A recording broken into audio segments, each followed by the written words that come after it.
So, meron lang akong tatlong gulay at aking ilalaga. Ay, okra, talong, at malunggay. So, samahan ko na lang na bawang at pork cubes. So, dito lang magtatagal. Okay? So, sinamahan na po natin ng hem ng isang kamatis. At para pagkahimay ng malunggay ay huhugasan na po.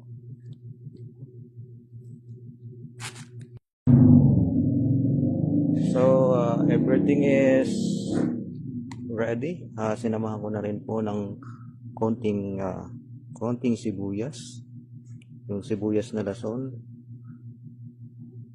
na inuulam ko kahapon. Bumawas ako dun sa binili ko. Okay, ito.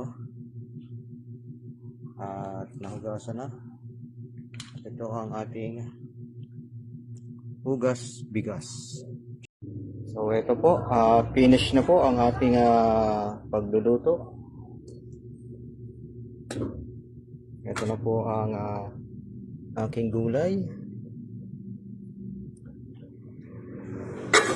Tapos ito na po yung sinaing na isda, yung leftover na fish. Parehas mabango. Okay, kaya lang naiga po ang kanya sabaw, pero sumama na po yung lasa dun sa isda.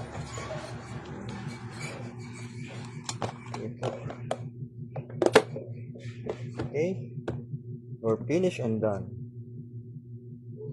And mamaya po ay kakain na. Okay.